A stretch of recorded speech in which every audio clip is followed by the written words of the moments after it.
الحمد لله رب العالمين، والصلاة والسلام على رسوله الأمين. أعوذ بالله من الشيطان الرجيم. بسم الله الرحمن الرحيم. ما كان محمد أبا أحد من رجالكم ولكن رسول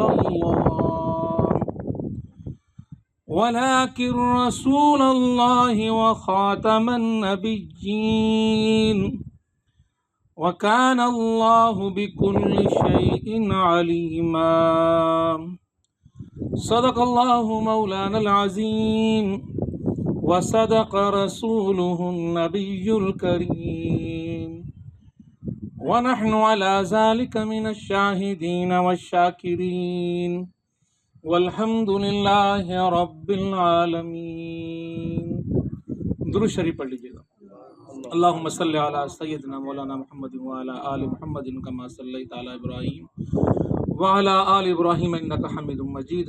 اللہم بارک علی محمد وعلی آل محمد کما بارکت علی ابراہیم وعلی آل ابراہیم انک حمید مجید.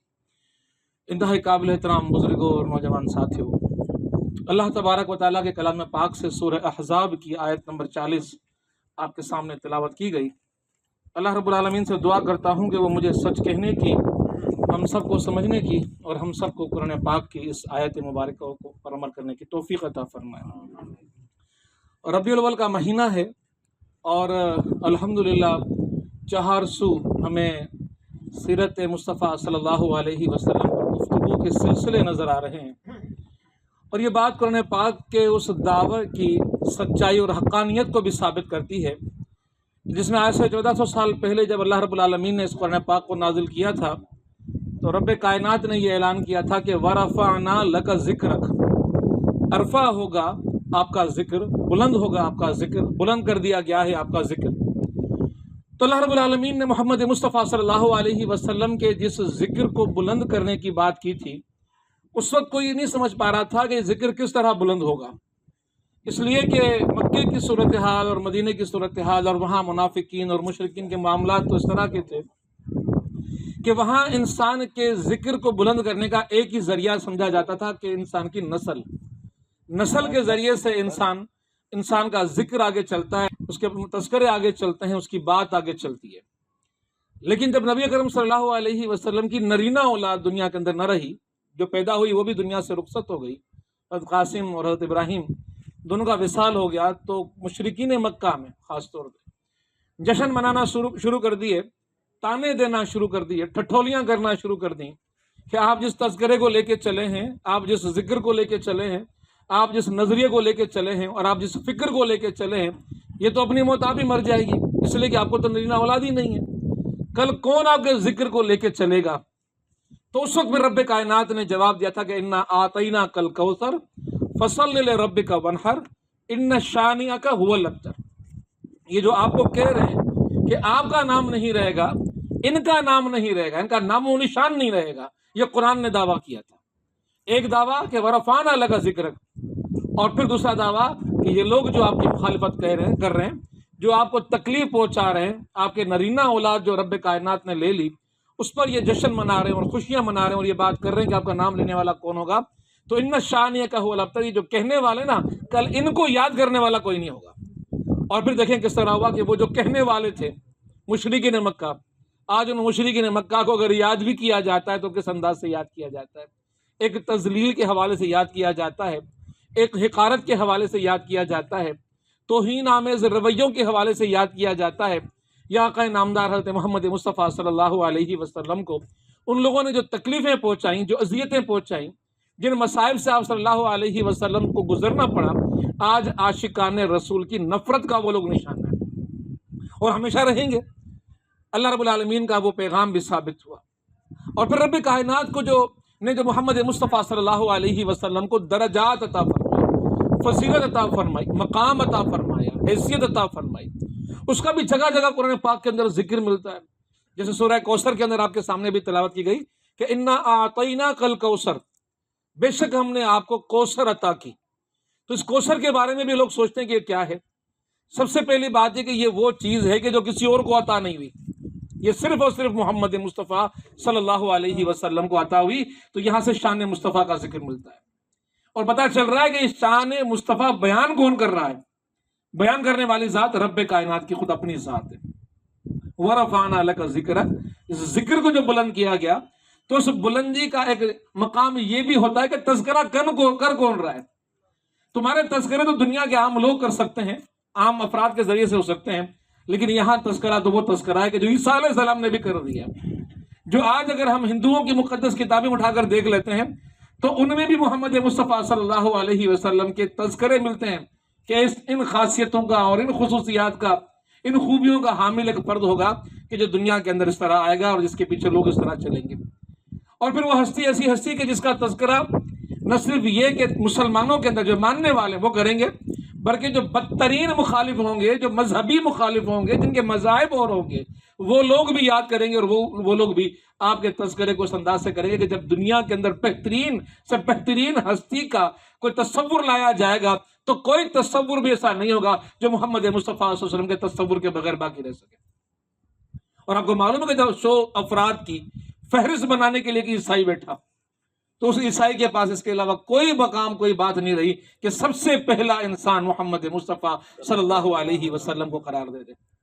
اسی طرح اگر ہم ہندوؤں کے اندر دیکھیں تو ہندوؤں کے بھی جو اس دور کے ریسرچرز گزرے کہ جنہوں نے تذکرے کیے کہ دنیا کو کس نے متاثر کیا، کون سے ایسے افراد تھے کہ جن کے اثرات دنیا کے اندر رہے، جنہوں نے انسانی زندگی کے اندر اپنے اثرات کو چھوڑا، تو ان کے آپ کو رائٹرز کے نام بھی یہاں تذکرے کر دیے جائیں تو ان کے رائٹرز کی طرف سے بھی یہی بات آئے گی کہ سب سے زیادہ انفلوئنسل اگر کوئی ہستی دنیا کے اندر گزری تو محمد مصطفیٰ صلی اللہ علیہ وسلم کی گزری. اور آج انسانی تاریخ خالی ہے ایسی ہستیوں سے. آدم علیہ السلام سے لے کر قیامت تک آپ کسی بھی شخص کو اٹھا کے دیکھ لیں اور اس کے تذکرے کو اٹھا کے دیکھ لیں، اس کی خدمات کو اٹھا کر دیکھ لیں، تو کوئی انسانی تاریخ کا فرد ایسا نہیں ہے کہ جس کو محمد مصطفیٰ صلی اللہ علیہ وسلم سے بڑا مقام مل سکے. فاتحین کی دنیا کے اندر چلے جائیں، سکندر اعظم کا نام آئے گا کہ سکندر اعظم بہت بڑا فاتح تھا جس نے دنیا کو فتح کیا. کیا فتح کیا؟ 17 سال کی عمر میں اٹھتا ہے اور ایک چھوٹی سی عمر کے اندر اس کا انتقال ہو جاتا ہے. اور اس کے اثرات کیا رہے دنیا کے اوپر؟ کون سا نظریہ لے کر آیا، کون سا فلسفہ لے کر آیا، کون سا انسانی زندگی کو اس نے تصور دیا، کون سا انسانی زندگی کو اس نے عقیدہ دیا. ایک لشکر اٹھایا، علاقے فتح کرتا چلا گیا، لوگوں کی گردنیں اتارتا چلا گیا، اتارتا کہیں پہنچا کہیں مر گیا، پیچھے لوٹا تو کچھ باقی نہیں بچا، کوئی اثر باقی نہیں بچا، کوئی فکر باقی نہیں بچی، کوئی سلسلہ باقی نہیں بچا، کوئی نظریہ باقی نہیں بچا. دنیا کے اندر کوئی اثر نہیں آیا سوائے بربریت کے اثر آئے، سوائے خون خرابہ کے. اسی طرح دنیا کی تاریخ میں اگر آپ اٹھا کے دیکھ لیں کہ بڑے انسانی دنیا کے اندر مار کے کرنے والے بڑے فاتحین، ان فاتحین میں پھر چنگیز خان کا نام آئے گا. اور نام آتے ہی لوگ سمجھ جاتے ہیں کہ آئے گا نام، یہ تو ایسا نام آئے گا کہ جس سے یہ بات سامنے آ گئی کہ انسانوں کی کھوپڑیوں کے مینار بنانے والا، لائبریریوں کو تباہ کرنے والا، کتب خانوں کو تباہ کرنے والا، بربریت اور ظلم اور ناانصافی کی ایک بری داستان نظر آئے گی. انسانی زندگی پر کیا اثر پڑا، کیسے نظریات اس نے دیے، کیسا سلوک دیا، کیسا معاملہ دیا. پھر اگر چلے جائیں آپ ہٹلر کو اٹھا کے دیکھ لیں، کیا دیا ہٹلر نے؟ ہٹلر بھی ایک فاتح کے طور پر سامنے آیا لیکن وہ اپنے خطے سے باہر نہیں نکل سکا. اس کی افواج گئی، لڑائی ہوئی، جنگ ہوئی، پوری دنیا کو جنگ و جدل میں ڈال دیا، ختم ہوا، بات ختم. کوئی فلسفہ، کوئی فکر، کوئی چیز نہیں. تو فاتحین کی دنیا کو اٹھا کر دیکھ لیں گے تو آپ کو کوئی فاتح ایسے نہیں ملے گا دنیا کے اندر کہ جس کے لیے یہ کہا جا سکے کہ ہاں وہ فاتح محمد مصطفیٰ سے بڑھ کر مثالی فاتح. کوئی فاتح ایسا نہیں ہے. اسی طرح دنیا کے اندر انسانی زندگی کا کوئی بھی کوششہ اٹھا کے دیکھ لیں، نظریہ اور فکر کی دنیا کو اٹھا کے دیکھ لیں، جو انسانوں کو نظریے دیے گئے، دنیا میں نظریے کس کس نے دیے، کس کس نے سوچ اور فکر دنیا کے اندر دی، ان کی فکر اور سوچ کے اثرات انسانی معاشروں پر کیا پڑے، کتنے زندگی کے اندر ان کے اثرات، ان کی تعلیمات باقی رہیں. اگر آپ دنیا کے بڑے بڑے نظریات کے حامل لوگوں کو دیکھیں گے تو ان کے نظریات کے اندر بھی آپ کو وہ نظریات نظر نہیں آئیں گے، ان کے دیر پا اثرات نظر نہیں آئیں گے، اور پوری دنیا کے متاثر کرنے والے معاملات نظر نہیں آئیں گے. آپ گوتم بدھ کو دیکھ لیں گے، آپ دنیا کے اندر ایشور کو دیکھ لیں گے، جتنے بھی آپ بڑے بڑے فلسفیوں کو دیکھ لیں گے، نظریے دینے والوں کو دیکھ لیں گے، لیکن جو محمد مصطفیٰ صلی اللہ علیہ وسلم کی فکر کا اثر ہے، وہ فکر کا اثر کہیں اور نظر آپ کو نہیں آئے گا. یہ دنیا کے فاتحین کا میں نے آپ کے سامنے ذکر کیا، ان کی داستانوں کے اندر آپ کو یہ نظر آئے گا کہ انہوں نے بڑے کارنامے سر انجام دیے، لیکن انہوں نے انسانی زندگی کا جو خون خرابہ کیا، اور مکی دور اور مدنی دور کو ملا کر جانبین کے جتنے بھی جانے گئی دونوں کا ٹوٹل کر لیں گے تو 1000 سوا ہزار سے اوپر لوگوں کے نام نہیں آتے. بدر کے اندر کتنے لوگ مارے گئے، احد کے اندر کتنے لوگ مارے گئے، خندق کے اندر کتنے لوگ مارے گئے، سارے آپ حساب کر لیں. 1100 سے لوگ زیادہ نہیں ہیں. اتنی کم انسانی زندگیوں کے ضیاء کے ساتھ 22,000 مربع کلومیٹر کا علاقہ اسلام کی روشنی سے متاثر ہوا. اور یہ ذات اگر کوئی تھی تو محمد مصطفیٰ صلی اللہ علیہ وسلم کی ذات ہے. اور کوئی انسانی گوشہ نہیں ہے، کوئی انسانی گوشہ جہاں اس تعلیم کا اثر نہ ہو. مزدوروں کو دیکھ لیں آپ، مزدوروں کے لیے حقوق کی بات کر لیں آپ کو محمد مصطفیٰ صلی اللہ علیہ وسلم کی تعلیمات نظر آئیں گی. آپ اساتذہ کو دیکھ لیں، آپ شوہر کو دیکھ لیں، آپ انسانی مخلوقات کو دیکھ لیں. انسانی زندگی کو جتنا متاثر اس کائنات میں اگر کسی ہستی نے کیا تو سب سے بڑھ کر وہ ہستی محمد مصطفیٰ صلی اللہ علیہ وسلم کی ہستی ہے. اور جس کی دعویٰ قرآن پاک نے کی اور محمد مصطفیٰ صلی اللہ علیہ وسلم نے کہا کہ وَرَفَعْنَا لَكَ ذِكْرَكَ. تو ہم کلمہ لوگ کتنے خوش قسمت ہیں. آپ ہم سے کوئی سوال پوچھ لو دنیا والوں، کسی بھی فکر کے لوگ ہو، کسی بھی سوچ کے لوگ ہو، کسی بھی نظریے کے لوگ ہو، ہم آپ سے پوچھیں گے آپ سوچ میں پڑ جاؤ گے. آپ سے ہم پوچھتے ہیں کہ چلو بتاؤ اس دنیا کے اندر سب سے بڑا معلم کون ہے. آپ سے ہم سوال پوچھتے ہیں، ہم یہودیوں سے پوچھتے ہیں، ہم عیسائیوں سے پوچھتے ہیں، ہم ہندوؤں سے پوچھتے ہیں، جتنے مذاہب کے لوگوں سے. ان کے پاس ایک بڑی وہ کوئی ٹولز لے کر آ جائیں گے، وہ ڈیٹا اکٹھا کرنے لگیں گے، ہزاروں لوگوں کے اوپر تحقیق کرنا شروع کر دیں گے، سوچ کر کوئی نام لے کر آئیں گے. لیکن ایسا نام نہیں لائیں گے جیسا ہمارے پاس ہے. ہم سے کسی بھی شعبے کے اندر پوچھو کہ سب سے بہتر کون تھا تو میرا نام ایک ہی آئے گا، محمد مصطفیٰ صلی اللہ علیہ وسلم. محترم، مبارک اور انتہائی اس اپنے دائرے کے اندر سب سے جرنیل محمد مصطفیٰ، بادشاہ حکمران محمد مصطفیٰ. کوئی سوال کر کے تو دیکھو دنیا والوں، کوئی بھی سوال کر کے دیکھ لو، فکر و فلسفے کی بات کر کے دیکھ لو، انسانی معاشروں کے اندر، انسانی زندگیوں کے اندر دیکھ لو. باپ کی حیثیت میں سب سے بہتر کون دنیا کے اندر؟ پوچھیں لوگوں سے، سب سے بہتر کون دنیا کے اندر باپ کی حیثیت سے؟ اگر کوئی باپ کی حیثیت سے بہتر نظر آئیں گے تو محمد مصطفیٰ نظر آئیں گے. شوہر کی حیثیت سے سب سے بہتر کون؟ شوہر کی حیثیت سے سب سے بہتر نظر آئیں گے تو محمد مصطفیٰ صلی اللہ علیہ وسلم نظر آئیں گے. غلاموں کے ساتھ سلوک کے حوالے سے سب سے بہتر کون؟ سب سے بہتر نظر آئیں گے تو محمد مصطفیٰ. مسلمانوں کے پاس سوال کا جواب ہے، دنیا میں کسی اور فکر اور فلسفے اور مذہب کے والوں کے پاس یہ سوال کا جواب نہیں ہے. تو رب کائنات نے ہمیں ایسی عظیم اور ایسی بہترین اور ایسی عالی شان ہستی کا ہمیں امتی بنا دیا، ہمیں ان کے نام لینے والا بنا دیا. اور نام بھی لینے والے ہم سے ہی ہیں. صرف وہ جو قرآن پاک کی آیتیں آتی ہیں، جو تذکرے آتے ہیں کہ ورفعنا لک ذکرک کا انتظام خدا رب ذوالجلال نے کس طرح کر لیا. آپ خود سوچیں کہ رب کائنات جیسی ہستی وحی کے ذریعے سے کلام الہی محمد مصطفیٰ صلی اللہ علیہ وسلم تک جبریل امین کے ذریعے پہنچ رہا ہے. اور کیا کہا جا رہا ہے کہ ان اللہ و ملائکتہ یصلون علی النبی. بے شک اللہ نے خود کس کے لیے کہا کسی اور کتاب کے اندر. آپ کتابیں اٹھا کے دیکھ لیں، یہودیت کی کتابیں اٹھا کے دیکھ لیں، نصرانیت کی کتابیں اٹھا کے دیکھ لیں، اب کسی بھی کتاب میں قرآن پاک کی اس آیت کی مصداق کوئی آیت نہیں نکال سکتے کہ جس میں وہ خود یہ کہہ رہے ہوں اپنی کتابوں کے اندر، ان کی کتابوں میں لکھا ہوا کہ خدا ان کے پیغمبروں کے اوپر درود بھیجتا ہے. خدا نے اگر اس کائنات کے اندر کسی کے اوپر درود بھیجا ہے تو وہ محمد مصطفیٰ صلی اللہ علیہ وسلم کی ہستی ہے. ان اللہ و ملائکتہ، اللہ نے خود سے شروع کیا ہے کہ بے شک میں خود اور میرے ملائکہ اور اس کے ملائکہ، ان اللہ و ملائکتہ یصلون علی النبی. اب جب ملائکہ کی بات کی جاتی ہے تو پھر ایک انسانی تصور میں ذرا سوچنا پڑتا ہے کہ ملائکہ کا ذکر کیوں کیا گیا. اللہ کی بات تو سمجھ میں آ رہی ہے، کائنات کا مالک ہے اور خالق ہے، خدا ملائکہ کی بات کیوں کر رہا ہے؟ تو پھر ملائکہ کے کام کو ذہن میں رکھنا پڑتا ہے. ملائکہ کا کام یہ ہے کہ اللہ رب العالمین کی جتنی مخلوقات ہیں ان تمام مخلوقات کو، ان کے انتظامات کو، ان کے معاملات کو سپرد کر دیا گیا ہے ان ملائکہ کے حوالے. آپ کو معلوم ہے کہ ہواؤں کے اوپر الگ سے ملائکہ نگران بنے ہوئے ہیں، پہاڑوں کے اوپر الگ سے نگران بنے ہوئے ہیں. وہ طائف کے واقعے میں بات آتی ہے کہ پہاڑوں کے نگران کو بھیجا گیا، فرشتوں کا سربراہ جبریل امین آتا ہے. ہر جگہ آپ کو ہر امت، ہر مخلوق کے اوپر نگران نظر آئے گا فرشتہ. خدا رب ذوالجلال نے انتظام چلانا ہے، انتظام چلانے کے لیے نگرانیں لگا دی گئی ان فرشتوں کی.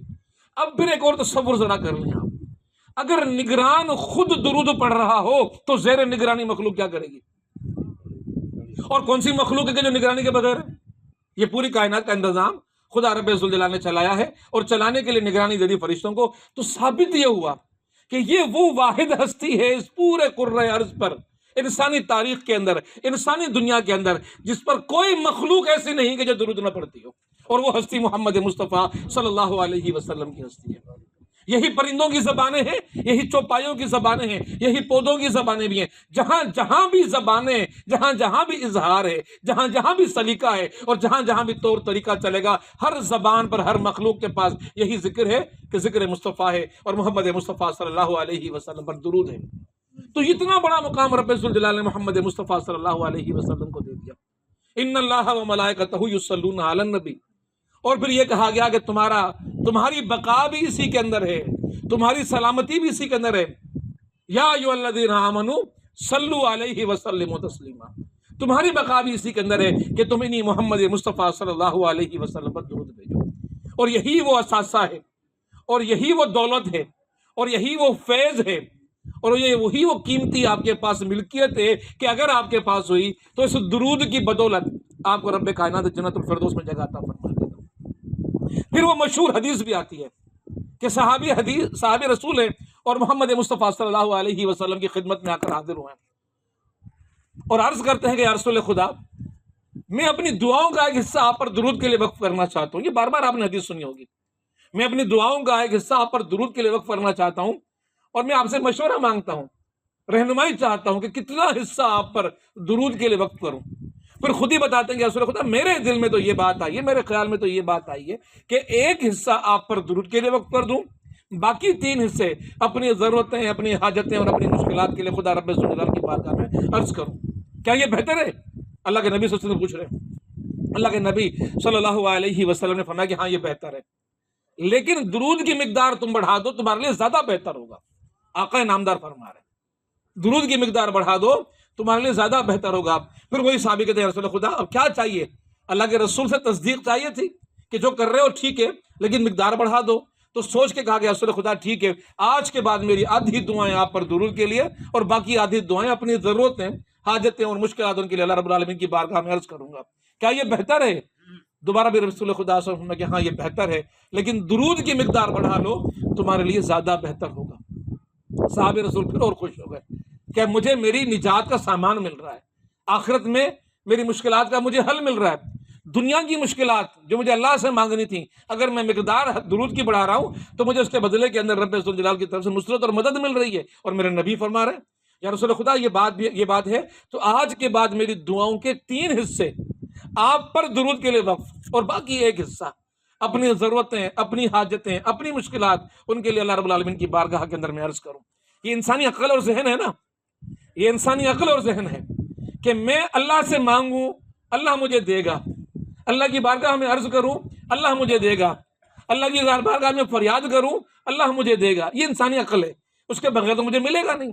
اس کو حاصل کرنے کے لیے مجھے کہنا پڑے گا، عرض کرنا پڑے گی، التجا کرنا پڑے گا، گڑ گڑانا پڑے گا۔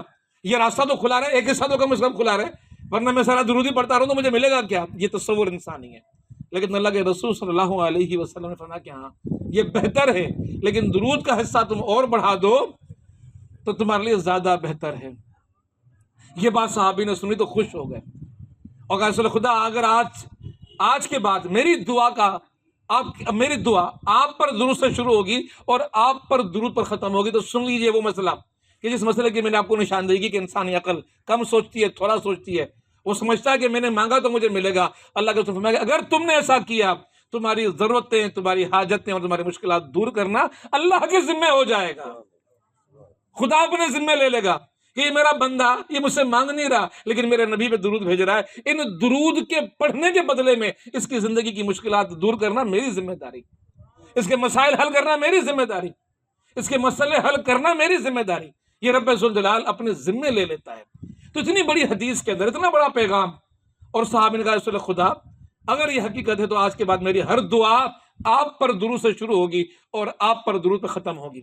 اسی طرح سے ایک اور حدیث ذرا سن لیجئے کہ آقا نامدار حضرت محمد مصطفیٰ صلی اللہ علیہ وسلم کی محفل کے اندر صحابی رسول بیٹھے ہوئے ہیں اور ایک صحابی یہ سوال کرتے ہیں کہ جو ہم لوگ نہیں کرتے سوال، لیکن وہاں صحابہ کو فکر تھی تو سوال بھی کیا کہ رسول خدا قیامت کب واقع ہوگی؟ ہم تو سوچتے ہیں کہ دنیا کے اندر انعامات کب آئیں گے، نوکریاں کب ملیں گی، فصلیں بڑی بابرکت کب ہوں گی، ہمارے تنخواہوں میں اضافہ کب ہو جائے گا. عجیب دنیا داری کی سوچ نا, دنیا کے اندر دنیا کے اندر مگن ہے, تو سوال خیال سوچ فکر دنیا والی ہے. لیکن وہ لوگ آخرت کے لیے سوچنے والے لوگ تھے, آخرت کے لیے جینے والے, آخرت کے لیے مرنے والے, آخرت کے لیے کام کرنے والے, آخرت کی فکر میں زندگیاں گزارنے والی وہ ہستیاں تھیں. سوال کیا گیا ہے یا رسول خدا قیامت کب واقع ہوگی, سوال بڑا اہم تھا. تو آقا نامدار حضرت محمد مصطفیٰ صلی اللہ علیہ وسلم نے صحابہ کی موجودگی میں سوال کیا گیا ہے. صحابہ سن لیں کہ سوال پوچھنے والا فکر مند ہے, تو ضرور اس فکر مند بندے نے قیامت کی تیاری میں کچھ کیا تو ہوگا تاکہ دوسرے لوگ بھی وہ کام کرنا شروع کر دیں. کہا کہ رسول خدا نے فرمایا کہ بتاؤ تم قیامت کے بارے میں سوال کرتے ہو, بتاؤ اس قیامت کی تیاری میں تم نے کیا کیا ہے, اس کی تیاری کے لیے تم نے کیا کیا ہے. اب وہ صحابہ رسول سوچ میں پڑ گئے اور سوچتے سوچتے پھر انہوں نے ایک ہی جواب دیا کہ یا رسول خدا, میں اس قیامت کی تیاری کے لیے اور کچھ نہیں کر سکا سوائے ایک کام کے, اور وہ کام میں نے یہ کیا کہ یا تو میں نے اللہ سے محبت کی ہے یا میں نے محمد مصطفیٰ صلی اللہ علیہ وسلم سے محبت کی ہے. ایک ہی کام کیا ہے زندگی کے اندر بس. یقیناً وہ ایک کام باقی سارے کام اپنے پیچھے لے کر آئے گا, وہ ایک کام باقی سارے کام اپنے پیچھے لے. ایک کام میں نے کیا ہے کہ یا تو اللہ سے محبت کی ہے یا اللہ کے رسول سے محبت کی ہے, یا رسول خدا میں نے آپ سے محبت کی ہے. یہ زندگی میں بس ایک ہی کام میں کر سکا ہوں. آقا نامدار نے فرمایا میرے ساتھی, اگر تم نے ایسا کام کیا تو ذرا غور سے سن لو. اگر تم نے دنیا کے اندر کسی سے محبت کی ہے تو قیامت کے دن تم اسی کے ساتھ اٹھائے جاؤ گے. کتنی بڑی بات ہے, کتنی بڑی بات ہے جو بتائی گئی ہے. اگر چاہتے ہو کہ محمد مصطفیٰ صلی اللہ علیہ وسلم کے ساتھ نصیب ہو, ان کے ساتھ اٹھا جائے, میدان حشر میں ان کے ساتھ کھڑا ہوا جائے, اس کا راستہ کا نامدار نے بیان فرما دیا. اس کا راستہ یہ کہ عشق رسول, محبت رسول, حب رسول اپنی زندگیوں کے اندر لے کر آ جاؤ, تمہیں محمد مصطفیٰ صلی اللہ علیہ وسلم کا ساتھ نصیب ہو جائے گا. اور ذرا دیکھیں ساتھ کیوں ضروری ہے. سورہ کوثر کو ذرا آپ کے سامنے بھی میں نے تلاوت کیا تھا. میدان حشر ہوگا, میدان حشر کی پیاس ہوگی, شدت ہوگی, حلق انسان کا سوکھا ہوا ہوگا, العطش العطش کی حدیث میں آتا ہے کہ پکار ہوگی, پانی پانی پیاس پیاس انسان پکار رہا ہوگا, پسینہ ہوگا, پسینہ بہ رہا ہوگا, جسم کا پانی نکل رہا ہوگا اور کسی کو پانی نصیب نہیں ہو رہا ہوگا. ایسے میں اس امت کے لیے خدا نے یہ انتظام بیان فرمایا.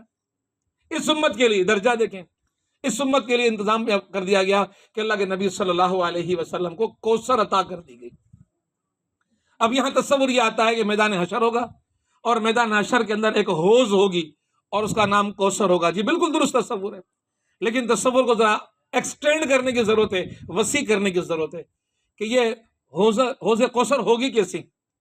اب تفاسیر کو اٹھا کے دیکھ لیں کہ اس تفسیر بیان کی گئی احادیث کے ذریعے سے, اور ایک نہیں 50 راوی ملتے ہیں اس ایک حوض کوثر کے اوپر, مستند راوی, اور مستند ترین کتابوں کے اندر سب کے اندر لکھا ہوا ہے کہ یہ حوض کوثر اصل میں جنت کی حوض ہے.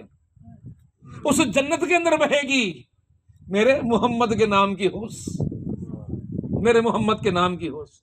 اور اس جنت کی حوض کے راستے بنا دیے جائیں گے میدان حشر کے اندر اس دن.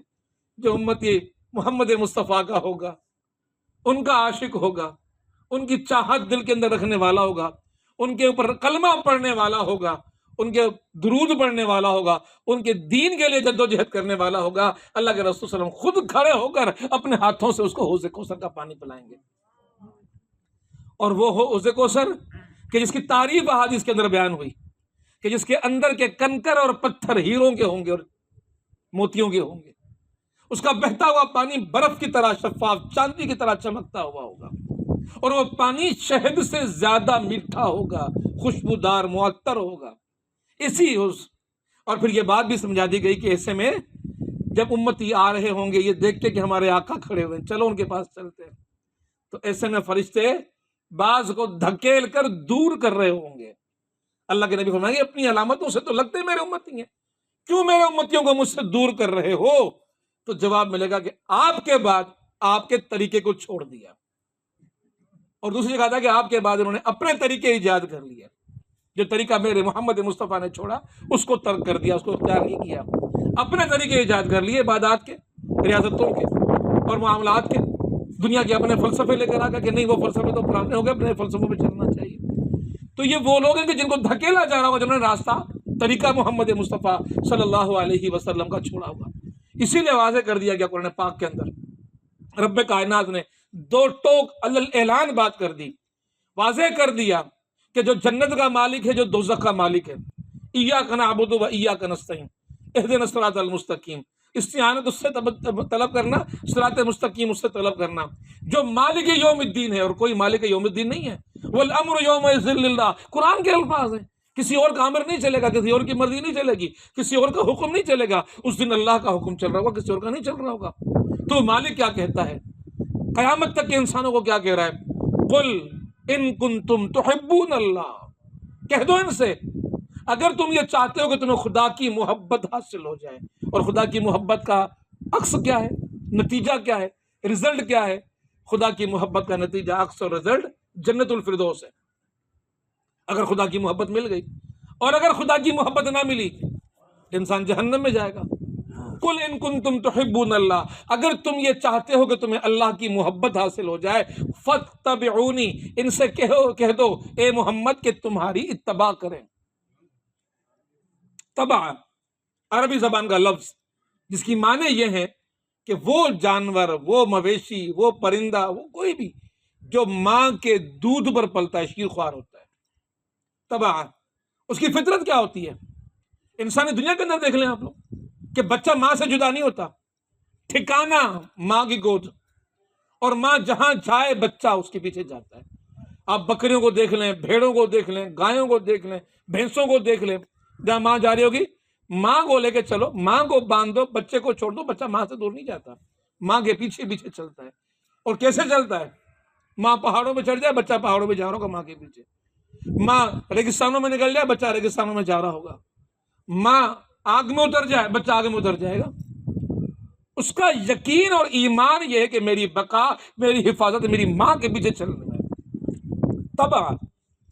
تبع لفظ کے اندر یہ معنی سمائی ہوئی ہے کہ تم محمد مصطفیٰ صلی اللہ علیہ وسلم پر ایسا ایمان لے کر آؤ اپنے سینوں کے اندر کہ میرے محمد کے پیچھے چلنے میں میری بقا ہے اور میری حفاظت ہے۔ یہ طریقہ میں نے چھوڑ دیا تو شیطان مجھ پر حملہ آور ہو جائے گا، ازلی دشمن مجھ پر حاوی ہو جائے گا، اور مجھ سے وہ راستہ چھوٹ جائے گا جو راستہ میرے محمد مصطفیٰ کے ذریعے سے مجھے جنتوں کو لے کر آتا ہے۔ فاتبعونی بڑا اہم لفظ ہے، قدم قدم محمد مصطفیٰ کے پیچھے، نقش قدم پہ چلنا ہے تمہیں یقین اور ایمان کے ساتھ۔ اور یقین اور ایمان کیسا؟ کہ انہی راستوں، انہی پیروی کے طریقوں کے اندر میری بقا ہے، اس کے علاوہ کسی چیز کے اندر میری بقا نہیں ہے۔ اس ایمان کے ساتھ چلنا ہے، اس یقین کے ساتھ چلنا ہے، اس اہتمام کے ساتھ چلنا ہے۔ فاتبعونی، خدا کہتا ہے کہہ دو کہ تمہاری اتباع کریں، ایسے چلیں تمہارے پیچھے کہ جیسے یقین اور ایمان ہو کہ حفاظت اور میری بقا اسی راستے پر چلنے میں ہے، اسی سنت کے پر چلنے میں میری ہے۔ پھر خدا کہتا ہے کہ اگر تم نے ایسا کیا، تمہاری امت کے لوگوں نے ایسا کیا، ان کو بتا دو کہ تم نے ایسا کیا، تو پھر ایک فائدہ، ایک نتیجہ اور ایک رزلٹ اس کے بدلے میں تمہیں ملے گا کہ یحببکم اللہ، تمہیں اللہ رب العالمین تم سے محبت کرے گا، کیونکہ تم اس کے محبوب سے محبت کر رہے ہو۔ اللہ کی محبت کے متلاشی اور اللہ کی محبت نہیں مل سکتی جب تک محمد مصطفیٰ کے نقش قدم پر نہیں چلتے، ان کی اطاعت نہیں کرتے، ان کی پیروی نہیں کرتے، ان کے سنتوں کو اختیار نہیں کرتے۔ لیکن میرے دوستوں اور بھائیوں، ہم جو اہل ایمان آج اس دنیا کے اندر موجود ہیں، ہمارے سامنے ہماری زندگیاں موجود ہیں، ہمارے احوال موجود ہیں، ہمارے حالات موجود ہیں، ہماری کیفیات موجود ہیں، اور پھر ذرا ہر بندہ یہ غور کر کے دیکھ لے کہ ہمارا حال کیا ہے، ہماری کیفیات کیا ہے۔ زندگی کا کون سا دائرہ ہے کہ جہاں محمد مصطفیٰ صلی اللہ علیہ وسلم کی یادیں ہمارے سینوں کے اندر موجود ہیں اور سنتوں کی اتباع ہمارے لیے ہماری زندگیوں کا حصہ بنی ہوئی ہے۔ ہم نے صحابہ کو دیکھا، وہ بڑا مشہور واقعہ آتا ہے کہ ایک صحابی رسول، بلکہ صحابہ سے پوچھنے کے لیے ایک صحابی ساتھی آئے کہ اللہ کے رسول صلی اللہ علیہ وسلم کی مانگ کیسی ہوا کرتی تھی؟ کہا کہ بیچ کی مانگ نکالا کرتے تھے اللہ کے رسول صلی اللہ علیہ وسلم۔ اب وہ تو حبشی تھے، ان کے بال گھنگریالے، شدید گھنگریالے تھے، مانگ نکالنا چاہیے تو مانگ نکل نہیں رہی۔ پھر تاریخ میں، روایات میں، کتابوں کے ذریعے آتا ہے کہ انہوں نے کیا کیا، سنت پر چلنے کے لیے ایک سلاخ لی ہے، اسے گرم کیا ہے، اور تپتی ہوئی سلاخ کو اٹھا کے اپنے سر پہ لگایا ہے کہ اللہ کے رسول کی مانگ اگر بالوں سے ویسے نہیں بنتی تو چلو میں یوں بنا لیتا ہوں۔ وہ صحابہ نے کرام، حضرت ابوبکر صدیق رضی اللہ عنہ کے واقعات کو اٹھا کے دیکھ لیں، عمر فاروق رضی اللہ عنہ کے واقعات کو اٹھا کے دیکھ لیں، کیا کیفیات ہوا کرتی تھیں۔ جن کیفیات سے وہ لوگ گزرا کرتے تھے. وہ صدیق اکبر جو وقت کے خلیفہ ہیں، اور وقت کے خلیفہ کو ضرورت پڑ گئی ہے کہ وہ جو اونٹ کے اوپر کجاوا رکھا جاتا ہے وہ پرانا ہو گیا ہے، بوسیدہ ہو گیا، ٹوٹ گیا ہے، بازار سے نیا لے کر آ جاؤ. خلیفۃ الوقت خود نکل پڑے، جا کے بازار سے کجاوا خریدتے ہیں. بڑا بھاری اٹھایا نہیں جا رہا، کیسے اٹھایا جائے؟ کوئی مزدور ہاتھ کر لیا جائے. کسی مزدور کو ہاتھ کیا گیا کہ آؤ اور مجھ سے مدد کرو، ایک کجاوا اٹھا کے ساتھ چلتے ہیں اور چل کر میرے گھر تک پہنچاتے. تو مزدور بھی جانتا ہے کہ سامنے کون ہے. سامنے کون ہے؟ صدیق اکبر رضی اللہ تعالیٰ عنہ. تو کہا کہ یہ کجاوا تو اٹھا کے چلنے کے لیے میں تیار ہوں، لیکن اس کی مزدوری میں منہ مانگی مانگوں گا، وعدہ کرے مجھے دیں گے. تو صدیق اکبر حیران ہو گئے کہ کیسا مزدور ہے، اتنی حجت کر رہا ہے اور اتنی تقاضا کر رہا ہے. تو کہا کہ کیا تم مزدوری لینا چاہتے ہو؟ کہا وعدہ کرے پہلے. مجھے مزدوری چاہیے، اور مزدوری مجھے شان چاہیے. یہ صدیق اکبر ہے کہ جن سے میں مزدوری مانگ رہا ہوں. کہا چلو مانگو، کیا مزدوری مانگتے ہو؟ اب ایک مزدور کیا مانگتا ہے ذرا تصور کریں. وہ کہتا ہے کہ صدیق اکبر آپ تو یار غار ہیں. وہ جو غار میں بیتا، وہ جو غار میں گزرا، ان لوگوں کی زبانیں سنا تھا. اگر آج کے اس کجاوے کو اٹھا کے پہنچانے کی مزدوری میں اور کچھ نہیں، مجھے صرف اور صرف یہ واقعہ سنا دیں کہ غار ہرا میں کیا گزرا، تو بس مجھے اس سے بڑھ کر مزدوری میں کچھ اور نہیں چاہیے. یہ تذکرے آقا نامدار کے. اور پھر کیا حال ہے کہ دونوں دیوانے بیٹھ گئے. وہ دیوانہ جس نے دیکھا نہیں، جس نے وہ حالات دوسرے لوگوں کی زبانی سنے، عام مزدور سا انسان ہے، اس کو اپنے پیٹ بھرنے کے لیے مزدوری چاہیے تھی، مزدوری کرنے کے لیے آیا تھا، لیکن کہتا تذکرے رسول محمد مصطفیٰ صدیق اکبر کی زبانی سن لوں تو اس کے بڑھ کر مجھے کیا چاہیے. وہ رسول خدا صلی اللہ علیہ وسلم کا آخری وقت، بخار کی کیفیت اور شدت، آپ صلی اللہ علیہ وسلم بلاتے ہیں کہ بلاؤ، اگر کسی کی کوئی حجت مجھ پر رہ گئی ہو، کوئی معاملہ رہ گیا ہو، کوئی بدلہ رہ گیا ہو، تو آیا کر مجھ سے لے لے. یہ تمام کتابوں کے اندر موجود ہے، سیرت کی کتابوں کے اندر موجود ہے، احادیث کے اندر موجود ہے کہ ایک شخص کھڑا ہو جاتا ہے کہ ہاں مجھے آپ سے بدلہ لینا ہے. صحابہ حیران ہو گئے، یہ کیسا گستاخ آدمی ہے. اس کیفیت کے اندر ہمارے محبوب، ہمارے آقا اس کیفیت کے اندر ہیں کہ یہ ایسا مرض، ایسی تکلیف، ایسی بیماری، ایسی پریشانی لاحق ہو گئی، یہ سارے کے سارے پریشان ہیں کہ اللہ کے رسول تندرست ہو جائیں. اس کیفیت سے گزر رہے ہیں، اور جب اس طرح کی باتیں کر رہے ہیں تو کیا ظاہر ہے جب رسول خدا ایسی بات کر رہے ہو، یعنی کہ سفر آخرت کی تیاری ہے. اور ایسے میں ایک شخص کھڑے ہو کر کہتا ہے کہ مجھے بدلہ چاہیے. اللہ کے نبی صلی اللہ علیہ وسلم نے اس ناراضگی کو دیکھا، اس رنجش کو دیکھا، کیفیات کو دیکھا، سب کو خاموش کر رکھا کہ بتاؤ تمہیں مجھ سے کیا بدلہ چاہیے. کہ رسول خدا وہ جو جنگ کا موقع نہیں تھا، اس جنگ کے موقع پر آپ صفیں سیدھی کر رہے تھے اور آپ کے ہاتھ میں تیر تھا، آپ نے اس تیر سے دھکیلا تھا، مجھے تکلیف ہوئی تھی، مجھے بدلہ چاہیے. رسول خدا مجھے تکلیف ہوئی تھی، مجھے تکلیف کا بدلہ چاہیے. میں نے کہا نا کہ ایسا آقا کہاں ہوگا، ایسے محبت کرنے والے کہاں ملیں گے، ایسے احساس رکھنے والے کہاں ملیں گے. میرے آقا نے کہا کہ آؤ تم مجھ سے میرا بدلہ لے لو. وہ آ جاتے ہیں، پیٹھ کے اوپر تیر سے زور دیا تھا، کہا کہ لاؤ تیر کا زور مارو. کہا کہ رسول خدا ایسا نہیں، آپ نے جب مجھے تیر سے دھکیلا تھا تو میری پیٹھ ننگی تھی، مجھے بھی آپ کی پیٹھ ننگی چاہیے. اب یہ تقاضا ہوا تو اور تکلیف ہو گئی، صحابہ پریشان ہو گئے، سارے کے سارے لوگوں میں سناٹا چلا. کسی بات، اللہ کے رسول کی کیفیت تو دیکھو، اس کیفیت کے اندر سے سوالات. اللہ کے رسول صلی اللہ علیہ وسلم نے بلا تاخیر اپنے قبر پہ سے وہ کرتا اوپر کیا تو یکا یک لپک کر وہ جو مہر نبوت تھی اس صحابی نے دوڑ کے اس کو چوم لیا، لپک کے چوم لیا. کہ رسول خدا آپ سے بدلہ کون لے گا؟ میری حسرت تو یہ تھی کہ آپ صلی اللہ علیہ وسلم کے اس مہر نبوت کو چوموں تو جن ہونٹوں نے اس نبوت کی مہر کو چوما ہوگا کیا جہنم کی آگ میں وہ جلے گا؟ بس مجھے تو اپنی نجات کی فکر تھی، اسی لیے میں آگے بڑھا تھا. یہ دیوانوں کا معاملہ ہوتا ہے. اس طرح کی محبت کرنے والے لوگ کہاں ملیں گے؟ وہ جو مشرکین تھے، وہ جو کافر تھے، وہ جو رومی تھے، وہ جو فارسی تھے، جب ان کے جاسوس اور وفد آتے تھے مدینے کے اندر آ کے دیکھا کرتے تھے تو پلٹ کر جا کر کہا کرتے تھے کہ تم ان کو شکست نہیں دے سکتے، اس لیے کہ ان کے ماننے والوں کے دلوں میں جو ان کی عقیدت اور محبت دیکھی ہے ہم نے دنیا کے اندر کسی کے اندر نہیں دیکھی.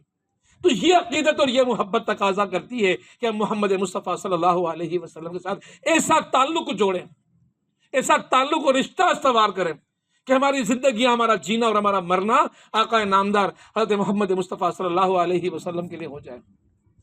اس لیے ذرا غور سے سنیے گا، کیا پیمانہ بتایا گیا ہے، پیمانہ کیا رکھا گیا ہے.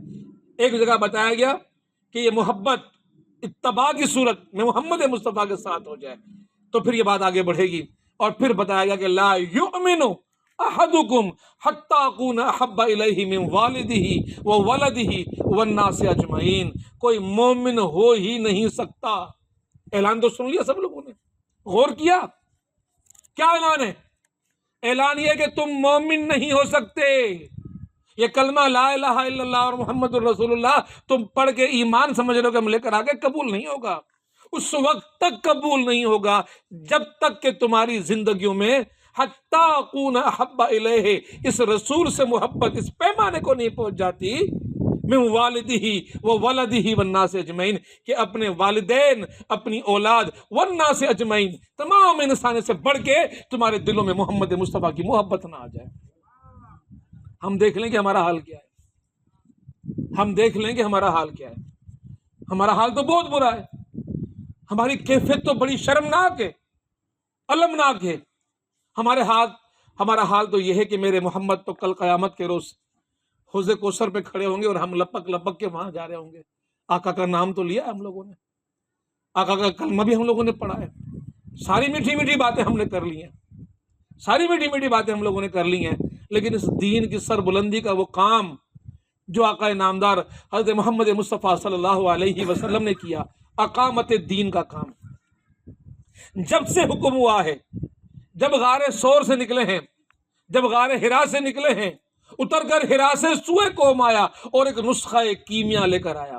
یہ نسخہ کیمیا، یہ قرآن پاک، اس کی آیات کو اٹھا کر دیکھ لیں، اس کے احکامات کو اٹھا کے دیکھ لیں اور شروع سے آخر تک پڑھ لیں، کہاں یہ لکھا ہوا ہے کہ اس پاکستان کے اس دائرے کے اندر جن احکامات کے تحت تم زندگی گزار رہے ہو، کہ جہاں اللہ اور اس کے رسول کا قانون، اس پر عمل درآمدی نہ ہو رہا ہو، اور تم جیتے رہو اسے پاکستان کے اندر، اور تمہیں کوئی فکر بھی لاگ نہ ہو کہ اس پاکستان کے قانون کو اسلامی قانون میں تبدیل کرنا ہو، جہاں شراب سر عام بکتی ہو، جہاں زنا کے لیے کوئی تکلیف نہ ہو، بس مرد کا اور عورت کا راضی ہونا کافی ہو، پھر جو جس کو پکڑ کے جہاں لے جائے، زنا جہاں پر عام ہو جائے، جہاں رشوت کا بازار اس قدر عام ہو کہ کوئی ایک ذرہ کام بھی کسی کا بغیر رشوت کے نہ ہوتا ہو، اور رشوتی یہ لوگ، یہ راشی یہ لوگ، یہ رشوتیں جمع کر کر کے بنگلے بنائے تو لوگ ان کو تکریم کی نگاہ سے دیکھیں، عزت کی نگاہ سے دیکھیں۔ بڑا ہونے کے لیے بڑا پیسہ چاہیے، آج کوئی دیکھنے کے لیے تیار نہیں کہ پیسہ کیسے لے کر آ گیا۔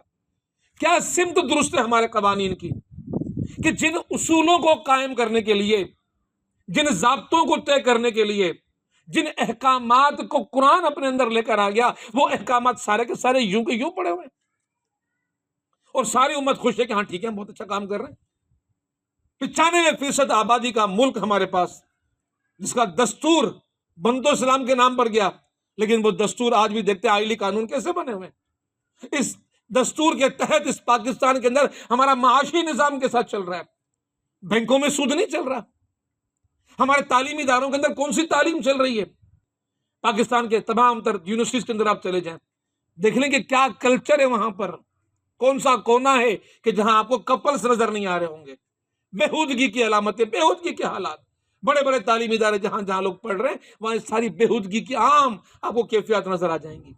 چلے جائیں بڑے شہروں کے ریسٹورینٹس کے اندر، وہاں کے کیفیز کے اندر چلے جائیں، اب مشرق میں جانے کی ضرورت نہیں ہے، اب آپ کو کسی اور ملک میں جانے کی ضرورت نہیں ہے، اسی پاکستان کے کیفیز میں چلے جائیں تو لڑکے لڑکیاں آپس کے اندر گرے ہوئے نظر آئیں گے آپ کو، کوئی ہاتھ پکڑے بیٹھا ہوگا، کوئی کسی کے پر گرا ہوا ہوگا۔ یہ کیفیت اس پاکستان کے اندر ہو رہی ہیں، اور اس ملک کو ہم نے حاصل کیا تھا کہ پاکستان کا مطلب کیا؟ لا الہ الا اللہ، عرض وطن حاصل کریں گے جہاں اسلام کے اصولوں کو آزما سکیں گے۔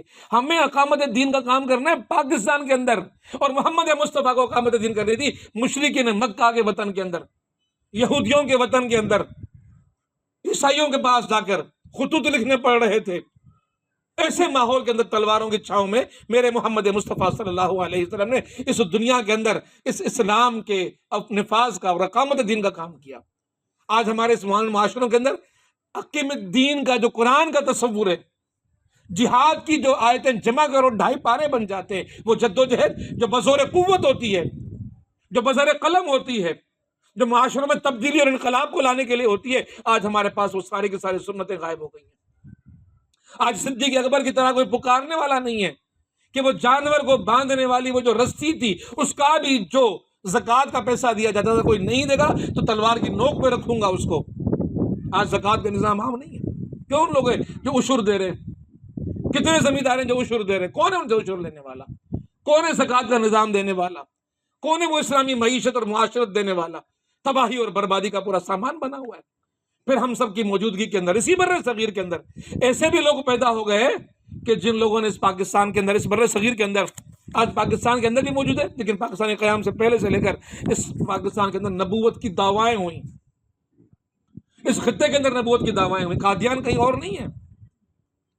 وہ جو نبوت کی دعویٰ لے کر اٹھا، وہ مسلمہ کذاب اٹھا تھا، پہلے ملنے آیا تھا محمد مصطفیٰ صلی اللہ علیہ وسلم کے پاس، اس کے بعد پھر اس نے خط لکھا تھا کہ اللہ رب العالمین کی طرف سے فیصلہ ہو گیا ہے، ادھر تم نبی ادھر میں نبی، آدھا تمہارا آدھا میرا، فیصلہ ہو گیا، آدھی زمین تمہاری آدھی زمین میری۔ خط پڑا ہوا اس کا آج تک مسلمہ کذاب کا۔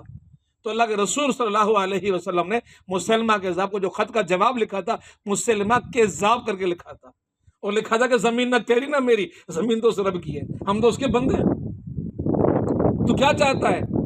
اور یہ آخری عمر تھی، اللہ کے رسول صلی اللہ علیہ وسلم نے اس سے کذاب کے خلاف جہاد کی تیاری شروع کر دی، لیکن اللہ کے رسول صلی اللہ علیہ وسلم اس جہاد کی تیاری سے پہلے دنیا سے رخصت ہو گئے۔ تو صدیق اکبر نے وہی علم بلند کیا کہ اس کاذب کو جب تک کفر کردار تک نہیں پہنچایا جائے گا، تب تک یہ امتی خاموش نہیں بیٹھیں گے۔ اور پھر وہ عظیم جہاد ہوا کہ جس کے اندر کئی صحابہ شہید ہوئے، کئی حفاظ شہید ہوئے، لیکن مسلمہ کذاب کے نام کو مٹا کر اس کے بعد ایمان والوں نے دم لیا۔ اور آج ہمارے معاشروں میں کیا ہو رہا ہے؟ آج اسی غلام محمد قادیانی کے پیروکار ہمارے معاشروں کے اندر موجود ہیں، اور پاکستان کے قانون سازی میں بڑی جدوجہد کی آپ لوگوں نے۔ اس جدوجہد نے دنیا کو ایک نقشہ دکھایا، دنیا کو ایک طریقہ دکھایا کہ دنیا کی کسی بھی کونے کے اندر اگر کوئی داعیان نبوت کھڑا ہو جائے تو اس کے خلاف امت کو کیسا سیسا پلائی ہوئی دیوار بننا چاہیے۔ اور الحمدللہ پاکستان کے اندر اس دینی غیرت کا مظاہرہ کیا گیا، اور پاکستان کے اندر ان کے خلاف ایک جدوجہد ہوئی۔ یہ دنیا کے اندر مسلمان تسلیم کیے جا رہے تھے، یہ مسلمانوں کے فرقے کے طور پہ خود کو ایک فرقہ بنوانے کے چکر میں موجود تھے، لیکن پھر معاملہ یہ ہوا کہ ربوا کے اسٹیشن سے اسلامی جمعیت طلبہ والوں نے جدوجہد کا آغاز کیا، اور پھر ان کے خلاف نفرت کی ایک پوری تحریک چلی، اور گلی گلی کوچا کوچا ان کے خلاف جدوجہد شروع ہوئی، اور علمی میدانوں کے اندر سید مودودی رحمۃ اللہ علیہ نے اور دیگر اکابرین نے کتابیں لکھی، فتنہ قادیانیت کتاب لکھی گئی، اور اس پاکستان کے حکمرانوں کو بڑی تکلیف پہنچی، قادیانیوں کو فتنہ کیوں قرار دیا گیا، اور اس کے بدلے میں سید مودودی رحمۃ اللہ علیہ کو جیل میں ڈال دیا گیا، پھانسی کی سزا سنا دی گئی۔ کتنی تم میں جرت کیسے ہوئی ہے؟ کلمہ کو لا الہ الا اللہ محمد الرسول اللہ پڑھنے والوں کے ملک کے اندر داعی نبوت کے لیے اگر فتنہ قادیانیت کتاب لکھی جاتی ہے تو سزائے موت دی جاتی ہے، سزا سنائی جاتی ہے۔ اس کے خلاف ریزسٹنس ہوئی، بلاخر سید مودودی رحمۃ اللہ علیہ واپس آئے، اور قادیانیوں کو پھر اسمبلی کے ذریعے سے کافر قرار دیا گیا۔ لیکن معاملہ یہاں تک ختم نہیں ہوا، آج تک دنیا کے اندر ان کے لیے جدوجہد چل رہی ہے۔ آپ دیکھتے ہیں کہ آئے دن یہ کروٹ لے لے کے یہ مسئلہ پھر اٹھ رہا ہوتا ہے، اور حالیہ دور کے اندر بھی یہی ہوا کہ ہمارے ایک معتبر عدالت کے اندر وہ جو ان کا سب سے بڑا مسئلہ چل رہا ہے کہ ہمیں ایک فرقہ تسلیم کر لیا جائے، اس لیے کہ ہم قرآن مانتے ہیں، ہم حدیث کو مانتے ہیں، وہ باتیں ایسی کرتے ہیں کہ ان کی باتوں میں آئے لوگ آ جاتے ہیں، اور ان کی باتوں میں بڑی باتیں یہ ہوتی ہیں کہ ہم قرآن کو مانتے ہیں، ہم نے قرآن سے تو انکار ہی نہیں کیا، ہم نے حدیث سے تو انکار ہی نہیں کیا۔ اور میری زندگی کا اپنا تجربہ ہے کہ جب میں کسی جگہ کوئی ٹریننگ دے رہا تھا اساتذہ کو، تو ایک بڑا گروپ ان قادیانیوں کے آ گیا، میں قرآن پاک کی کوئی آیت لکھوں تو وہ کھڑے ہو جائیں، سر اس کا ترجمہ یہ ہوگا، ایک ایک لفظ کا مجھے ترجمہ سنا رہے، نماز کا پوچھو نماز پڑھتے ہیں، روزے کا پوچھو روزہ رکھتے ہیں، تمام تو تعلیمات۔ تو میں نے کہا بھی آپ تو مسلمان نہیں ہو، آپ کو ہم کیسے مسلمان تسلیم کریں؟ تو کہ نہیں ہم تو تسلیم کرتے ہیں۔ تو میں نے کہا یہ آیت کا ترجمہ مجھے سنا دو، ما کان محمد ابا احد من رجالکم ولکن رسول اللہ و خاتم النبیین۔ کہا کہ ہاں خاتم النبیین ہم مانتے ہیں، قرآن پاک کی آیت ہے، اس سے کون انکار کرتا ہے؟ اس سے کون انکار کرتا ہے کہ خاتم النبیین نہیں ہے؟ ہم تو قرآن پر یقین رکھتے ہیں۔ اب سوال یہ پیدا ہوتا ہے کسی عام مسلمان کے سامنے اس طرح کی بات کی جائے تو بولے گا قادیانی تو مسلمان ہے۔ اگر اس کو آپ نے مسلمان مان لیا تو پھر اگلا کام اس کا یہ ہو جاتا ہے کہ وہ بولے گا باقی معاملہ تو فرقہ بندی کا ہے نا، چلو آ جاؤ اس معاملے کو طے کر لیتے ہیں۔ اب وہ بڑی آسانی سے بندے کو قادیانیت کی طرف لے کر آ جاتا ہے۔ اب اس معاملے کو سمجھنا بڑا ضروری ہے، اس کی نوعیت کو، اس کی حساسیت کو سمجھنا بہت ضروری ہے کہ یہ معاملہ ہے کیا۔ جب وہ مانتے بھی ہیں تو پھر کافر کیوں ہیں؟ وہ کہتے ہیں کہ ہم خاتم النبیین مانتے ہیں، خاتم النبیین مان، اصل جھگڑا تو ہے اسی بات پر۔ بات یہ آتی ہے کہ پھر وہ کیا کہتے ہیں کہ اس کی ماننا، ہم کیا کہتے ہیں کہ اس کی معنی کیا ہیں؟ آخری نبی ہیں۔ وہ بھی کہتے ہیں کہ جی ہم بھی کہتے ہیں آخری نبی ہے، اس کے بعد کوئی نبی نہیں آئے گا۔ تو پھر آپ بات کیا کرتے ہو؟ غلام محمد قادیانی کا فلسفہ، اس کی فکر، اس کی سوچ، اس کی دعوی نبوت کیا تھی، اس کی پوری تاریخ میں پڑھنے کے بجائے کبھی موقع ملے ہم اسی موضوع پر بات کریں، صرف کھل کر بات کریں کہ وہ ان کا پوری فکر کہاں سے شروع ہوئی۔ 1885 میں اس نے پہلا جو مکتوب لکھا اس میں کیا لکھا تھا، اس سے پہلے بہاؤالدین نے کیا کہا، اس سے پہلے نور الدین باب نے کیا کہا، یہ پوری کہانیاں چلیں گی کہ جہاں تک پہنچ کر اس پورے مسئلے کی نزاکتوں کو ہم لوگ سمجھ پائیں گے۔ لیکن چونکہ آج میرے پاس اتنا وقت نہیں ہے تو میں مختصر آپ کے سامنے بات کرنا چاہوں گا اور ایک ہی نقطے کو سمجھانے کی کوشش کروں گا تاکہ ہم ان کے فتنے کی ضلالت کو سمجھ سکیں کہ ان کے ذہن میں اصل فطور کیا ہے۔ وہ یہ کہتے ہیں کہ ہم یہ بات مانتے ہیں کہ محمد مصطفیٰ صلی اللہ علیہ وسلم خاتم النبیین ہیں، لیکن معاملہ یہاں پر ختم نہیں ہوتا۔ اگر آپ خاتم النبیین مانتے ہیں تو پھر یہ بتائیں کہ آپ کے نزدیک اس خاتم النبیین کی معنی کیا ہیں؟ آپ ذرا بتائیں۔ آپ کے اندر اور ہمارے اندر اتفاق، آپ بھی کہتے ہو کہ آخری نبی، ہم بھی کہتے ہیں کہ آخری نبی، اتفاق ہو گیا نا؟ لیکن بتاؤ تو صحیح اس آخری نبی سے معنی کیا ہے؟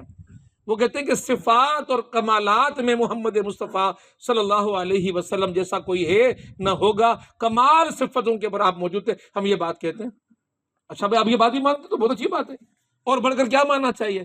پھر وہ آگے بڑھتے ہیں، وہ کہتے ہیں کہ اچھا اگر آپ یہ بات کہتے ہیں تو پھر اس کی ایک باطنی معنی بھی ہے۔ وہ باطنی معنی کیا ہے؟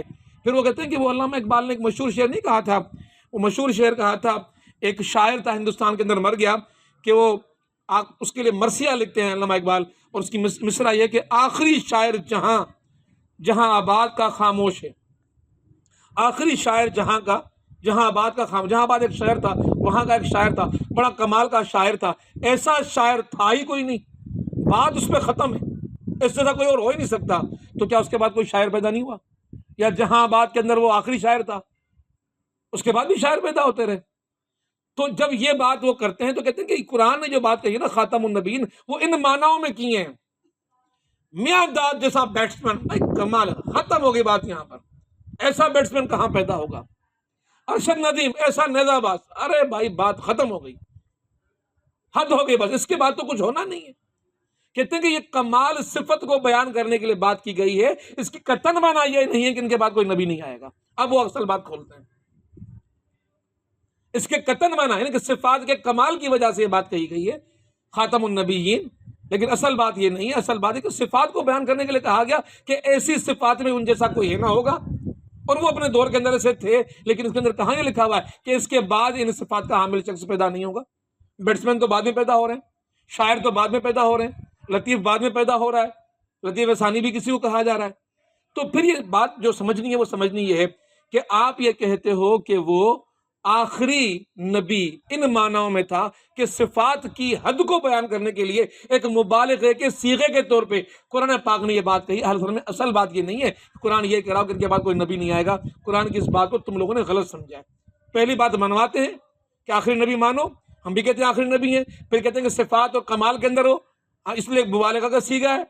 اب ان کے بعد ایک قرآن نے کہا گیا کہ ان کے بعد کوئی پیدا نہیں ہوگا، یہ وہ ایک غلط فہمی پیدا کر دیتے ہیں۔ اب اس کا حل کیا ہے؟ ہمارے پاس اور آپ کے پاس اس کا جواب کیا ہے؟ اور ہمارے پاس اور آپ کے پاس اس کا جواب کیا ہوگا؟ جواب تو قرآن کے پاس۔ قرآن نے جو لفظ استعمال کیا، ذرا کبھی آپ نے غور کیا ہے؟ ذرا قرآن کھول کے سورہ احزاب کی آیت نمبر 40 کو ایک مرتبہ ضرور پڑھیے گا کہ قرآن نے لفظ کیا استعمال کیا ہے۔ قرآن لفظ استعمال کرتا ہے خاتم، خا تا پہ زبر، اور عربی زبان کے اندر یہ لفظ 3 حروف کا مجموعہ خاتم اور خاتمہ میں استعمال ہوتا ہے، تے کے نیچے زیر اور تے کے نیچے زبر، اس سے معنی مختلف ہو جاتی ہیں۔ خاتمہ کے معنی ہے آخری اگر زیر ہو، خاتمہ کے معنی ہوتے ہیں مہر، سیل۔ آخری کے معنی تب مانی جاتی ہیں کہ جب اس کے نیچے زیر ہوتا۔ تو قادیانیوں کو پہلا جواب کیا ہے کہ تم یہ کہتے ہو کہ خاتم النبیین کے معنی یہ ہیں کہ آپ آخری نبی ہیں، اور ہم مانتے ہیں، وہ بھی کہتے یہی ہے کہ ہم مانتے ہیں، تو وہ خاتمہ تو قرآن سے لفظ نکال کے لاؤ نا پہلے، قرآن میں تو وہ لفظ ہی نہیں ہے۔ کیونکہ کلام کس کا، یہ قرآن کس کا کلام ہے؟ اللہ کا۔ اللہ رب العالمین سے بڑھ کر کون جان سکتا تھا کہ ایسے فتنے دنیا کے اندر پیدا ہوں گے؟ تو قرآن نے جو احتیاط کی تو خاتمہ کا لفظ استعمال کیا، تا پہ زبر، جس کے معنی تصدیق، جس کے معنی مہر۔ اور پھر اس سے پوچھا جاتا ہے کہ بتاؤ اس بات کو مانتے ہو کہ یہ خاتمہ ہے، اور خاتمہ کے معنی کیا ہوتے ہیں؟ سیل یا مہر۔ اسٹیمپ یا سیل، اور انگریزی کے دونوں الفاظ ہیں. اور یہ فتح مند قائم خانی صاحب تو اس کو بہت اچھا سمجھتے ہوں گے کہ جب پرانے دور کے اندر یہ خطوط، آج بھی میرے خیال میں ڈاک خانے آپ چلے جائیں یا الیکشن میں جن کی ڈیوٹیاں لگتی ہیں، تو کیا ہوتا ہے، وہ سارے بیلٹس جمع کر کے ڈوریاں باندھ کے آخر میں کیا کرتے ہیں، ایک سیل ہوتی ہے، اس کو گرم کرتے ہیں، اس میں ٹپکتا ہے ریشہ، اور پھر اس کا مہر لگا دیا جاتی ہے، بند ہو جاتا ہے. اب یہ نہیں کھلے گا. اگر سیل کے معنی، اصل معنی سیل کی ہے کہ یہ بند کر دیا گیا سلسلہ، قرآن نے کہا خاتمہ ہے، سیل لگ گئی، بند ہو گیا، اب نہیں آئے گا کوئی نبی. سیل لگ گئی اور بند ہو گیا، اب کوئی نبی نہیں آئے گا. قرآن پاک نے تو یہ لفظ استعمال کیا، مہر لگ گئی، بند ہو گیا. وہ کہتے ہیں جی نہیں، اس کا نام مہر ہے. اب وہ پھنسیں گے نا، پہلے کس بات پہ پھنسے، ختم میں پھنسے، تاب زیر پہ پھنسے کہ بھائی یہ تو قرآن میں ہے نہیں، اس کے معنی آخری ہیں. آخری تو معنی نہیں ہے اس کے، ہم خود کہتے ہیں اس کے معنی آخری نہیں ہے. آخری معنی ہے تو ہم تب مانے کہ جب یہ مکالمہ ہم سے وہ نہ کر رہے ہوں. وہ آخری کہہ کر پھر وہ کمال کی طرف چلے جاتے ہیں، صفات کی طرف چلے جاتے ہیں، پھر کہتے ہیں یہ دنیا میں استعمال ہوتا رہتا ہے، ہر جگہ استعمال ہوتا ہے. دنگ ہے تم پر، حد ہے تم پر، اس سے بڑھ کر کچھ نہیں ہے، اختتام ہے اس پہ. اس طرح کی بہت سی باتیں کی جاتی ہیں، لیکن چیزیں چلتی رہتی ہیں. پھر دوسری بات، جب آخری بات اس پہ کی جاتی ہے، وہ ذرا سمجھنا ضروری ہے. اگر اس کی معنی یہ لے لیے جائیں کہ مہر ہے، تو مہر کے معنی کیا ہے کہ میرا محمد تصدیق کرے گا کہ یہ نبی ہے تو وہ نبی ہے، اور اگر محمد تصدیق نہیں کرتا تو پھر نبی نہیں ہے. ہم کہتے ہیں بتاؤ غلام محمد قادیانی اگر نبی ہے تو محمد مصطفیٰ کی تصدیق کہاں ہے؟ اللہ کے نبی نے تصدیق کی ہے، ہم مانتے ہیں کہ آپ نے تصدیق کی کہ عیسیٰ علیہ السلام پیغمبر تھے، آپ نے تصدیق کی کہ موسیٰ علیہ السلام نبی تھے. جو محمد مصطفیٰ تصدیق کریں گے جس کو، اس کو نبی مانا جائے گا. تو لاؤ وہ تصدیق کے الفاظ کسی حدیث سے جس میں یہ کہا گیا ہو کہ غلام محمد قادیانی نبی ہوگا. اب کیا ہوگا؟ جواب بن پائے گا؟ اب کوئی جواب نہیں بن پائے گا، اس لیے کہ قرآن میں، حدیث میں کہیں بھی یہ ذکر نہیں ہے کہ محمد مصطفیٰ صلی اللہ علیہ وسلم کے بعد کوئی نبی آئے گا. اسی لیے آقا نامدار حضرت محمد مصطفیٰ صلی اللہ علیہ وسلم کی ایک اور حدیث کو ذرا غور سے سنیے گا کہ آپ صلی اللہ علیہ وسلم کی حدیث بخاری اور مسلم دونوں کے اندر موجود ہے. آپ صلی اللہ علیہ وسلم فرماتے ہیں، حضرت ابو ہریرہ فرماتے ہیں، ان ابی ہریرہ رضی اللہ عنہ قال سمعت رسول اللہ صلی اللہ علیہ وسلم یقول لا نبی بعد الا المبشرات. اب اس کے بعد کوئی نبوت نہیں ہے سوائے اس کے میرے بعد کہ صرف مبشرات باقی رہ گئی ہیں. تو صحابہ نے واضح کرنا چاہا کہ مبشرات کیا ہوتی ہیں. تو صحابہ فرماتے ہیں قالو ومل مبشرات، مبشرات کیا ہوتی ہیں؟ قال الرؤیا الصالحہ، صالح نیک بندوں کے رؤیا، خواب. بس کیونکہ نبوت کی کئی خوبیاں ہیں، نبوت کے اندر معراج بھی ہے، نبوت کے اندر معجزہ بھی ہے، نبوت کے بہت سے کمالات ہیں، نبوت کی بہت سی خوبیاں، نبوت کے بہت سے القاء بھی ہے، الہام بھی ہے، وحی بھی ہے، بہت سی چیزیں جو نبوت کے ذریعے سے کسی نبی کو ملتی ہیں. آپ نے فرمایا کہ اب کسی کو کچھ نہیں ملے گا. نبوت کی علامتوں سے کوئی علامت باقی اگر بچے گی، وہ صرف صالح بندے کا سچا خواب بچے گا، اس کے علاوہ کچھ نہیں بچے گا. پھر وہ حدیث آقا نامدار حضرت محمد مصطفیٰ صلی اللہ علیہ وسلم کی کہ جس میں آپ صلی اللہ علیہ وسلم فرماتے ہیں کہ خوبصورت عمارت تعمیر کر دی گئی، اور لوگ آتے ہیں اس عمارت کو آ کے دیکھتے ہیں، اس کی تعمیر، اس کے فن کی بڑی تعریف کرتے ہیں، ستائش کرتے ہیں. لیکن جب گزرتے ہیں تو دیکھتے ہیں کہ اس عمارت کی ایک دیوار میں ایک اینٹ کی جگہ خالی ہے، ایک اینٹ کی جگہ خالی ہے، کئی اینٹوں کی نہیں، ایک اینٹ کی جگہ خالی ہے. فرمایا کہ وہ اینٹ میں ہوں، میرے لگنے سے یہ نبوت کی عمارت مکمل ہوئی. کتنا واضح آقا نامدار حضرت محمد مصطفیٰ صلی اللہ علیہ وسلم نے آخری نبی ہونے کا، ختم النبیین کا، خاتم النبیین کا تصور دے دیا. تو میرے دوستوں اور بھائیوں، یہ بڑا ایمان کا معاملہ تھا. یہ فتنہ ہمیشہ موجود رہے گا. اس فتنے نے کئی ایمان والوں کو متاثر کیا اور دنیا بھر کے اندر یہ اپنی تعلیمات کو پھیلانے کی کوشش کر رہے ہیں. جس پر ہم اہل ایمان کا معاملہ یہ ہے کہ ہم قادیانیوں کو مانیں گے. قادیانی، غلام محمد قادیانی کو وہ نبی مانتے ہیں، یہ ان کا مسئلہ ہے. عیسائی اپنے نبی کو مانتے ہیں، یہودی اپنے نبی کو مانتے ہیں، ہمیں کوئی اعتراض نہیں ہے. یہ اپنے نبی کو مانے، ہمیں کوئی اعتراض نہیں ہے، لیکن خود کو مسلمان نہ کہلوائیں، کافر کہلوائیں، پھر بھلے اپنے عبادت خانے بنائیں، ہمیں کوئی اعتراض نہیں ہوگا. لیکن یہ بولیں گے ہماری مسجد مسلمانوں کی مسجد ہے اور مسلمان وہاں پر جائیں اور ٹریپ ہو جائیں، گمراہ ہو جائیں، قادیانی بن جائیں، اس کی اجازت کسی اسلامی مملکت میں نہیں ملے گی. اسی کا راستہ کھولا جاتا ہے. ابھی جو فیصلہ آیا تھا معزز عدالت سے، وہ ایسا ہی فیصلہ آیا تھا جس میں آپ اہل ایمان نے اپنی غیرت کا اور اپنی حمیت کا مظاہرہ کیا. سراپا احتجاج بن گئی پوری امت مسلمہ، اس پاکستان کے اندر رہنے والے سارے لوگ اور سب نے احتجاج کیا، اور پھر ہمارے اکابر علماء کورٹ کے اندر چلے گئے اور وہاں جا کے ججوں کو یہ بات سمجھائی کہ یہ مسلمان نہیں ہیں، یہ کافر ہیں، قرار شدہ کافر ہیں، ان کے لیے کوئی ایسا راستہ نہ نکالو کہ یہ امت کو گمراہ کر سکیں۔ تو الحمدللہ ربیع الاول کے مہینے میں ابھی تازہ یہ فیصلہ ہوا کہ عدالت نے وہ اپنے ریمارکس واپس لے لیے کہ جن کے ذریعے سے ان کے لیے راستہ کھل رہا تھا کہ جس کے ذریعے سے ہمیں گمراہ کر سکتے تھے۔ تو ہمیں ایسے سوچوں سے، ایسے فریبوں سے ہمیں آگاہ ہونا چاہیے۔ اب میں آپ کے سامنے آخر میں دو باتیں کروں گا۔ ایک بات یہ کرنا چاہوں گا کہ آخر یہ فتنہ پیدا کیسے ہوا 1885، اور غور کریں دور کس کا ہے؟ غور ہے انگریزوں کا، انگریزوں کی مراعات، انگریزوں کی نوازشیں، انگریزوں کے معاملات، مسلمانوں کے اندر ایسے فرقے پیدا کر کے، ایسی تحریکیں پیدا کر کے مسلمانوں کے اندر سے ایک سوچ کو ختم کرنا۔ اور وہ سوچ کون سی تھی؟ اقامت دین کی سوچ۔ کیونکہ انگریز کو ڈر یہ تھا کہ میں 4,500 فوج لے کر آیا اور میں نے پورے ہندوستان کو فتح کر لیا، اب میرے وجود کو اگر کسی سے خطرہ ہے تو اسی امت محمدی کے اس مومن کی زبان سے نکلنے والے اس کلمہ حق سے کہ نعرہ تکبیر، اللہ اکبر۔ ان کو یہ پڑھایا گیا ہے محمد مصطفیٰ کے ذریعے سے۔ قرآن کی کوئی ایک آیت ایسی نہیں نکلتی جو یہ کہتی ہو کہ اگر تم دارالکفر میں ہو تو زندگی ایسے گزارو، کہیں کوئی آیت ایسی نہیں ہے۔ قرآن تو کہتا ہی ہے کہ تم جہاں ہو وہاں دین کو غالب کرو، اقامت دین کا تم لوگ کام کرو۔ تمہاری زندگیوں کا مشن یہ ہے، اقامت دین۔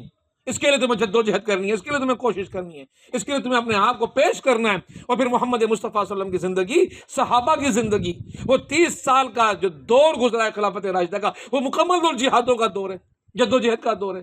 ہر طرف لشکر نکلے ہیں، ہر طرف فتوحات ہوئی ہیں، اور ان فتوحات کا سلسلہ اس وقت تک چلتا رہا ہے کہ جب تک اس امت کے اندر خلافت کا نظام قائم رہا ہے۔ اور خلافت کے نظام کو جو ہی تبدیل کیا گیا، ٹرننگ پوائنٹ، جب خلافت سے ملوکیت کی طرف قدم اٹھا تو میرے محمد مصطفیٰ صلی اللہ علیہ وسلم کی اولاد نرینہ تھی نہیں، باقی بیٹیوں میں سے اولاد تھی نہیں، ایک ہی بیٹی میں سے اولاد تھی، اور وہ اولاد میں سے ایک ہی بچا تھا، امام حسین، جو نبی اکرم صلی اللہ علیہ وسلم کے مشابہ بھی تھے، جن کے لیے آپ نے خود یہ بتا دیا تھا کہ میرا حسین شہید ہوگا اس مٹی کے اوپر۔ اور حضرت عبداللہ بن زبیر رضی اللہ عنہ فرماتے ہیں، یا عبداللہ بن عمر فرماتے ہیں، مجھے راوی کا صحیح نام یاد ہے، لیکن اس دور کے اندر یہ صحابہ موجود تھے۔ عبداللہ بن زبیر رضی اللہ عنہ حجاز کے اندر موجود ہیں، اور حضرت امام حسین کربلا کے اندر موجود ہیں۔ کوئی کمیونیکیشن کے جدید وسائل نہیں ہیں، اور اس وقت آپ ٹیک لگا کر بیٹھے تھے، ہلکی سی آپ کو نیند سی آ رہی تھی، خمار سا آ رہا تھا کہ اچانک چونک کر جاگ پڑے اور کہا کہ مجھے آقا نامدار حضرت محمد مصطفیٰ صلی اللہ علیہ وسلم خواب کے اندر آئے، اور میں نے یہ دیکھا کہ آپ کے ہاتھ کے اندر ایک شیشی ہے، آپ کے بال غبار آلود ہیں، لال مٹی بالوں میں ہیں، اور اس شیشی کے اندر لال کوئی چیز موجود ہے۔ تو میں نے کہا رسول خدا، ہم سب آپ پر فدا ہو جائیں، آپ اس حالت کے اندر؟ کہا کہ ہاں، میں اس میدان میں ہوں جہاں میرے حسین کو شہید کر دیا گیا، میں ان شہداء کے خون کو جمع کر رہا ہوں اس بوتل کے اندر۔ کیا آقا نامدار کو معلوم نہیں تھا؟ کیا خدا رب ذوالجلال نے نہیں بتا دیا تھا کہ آپ کے حسین کے ساتھ یہ حشر ہوگا کربلا کے میدانوں کے اندر؟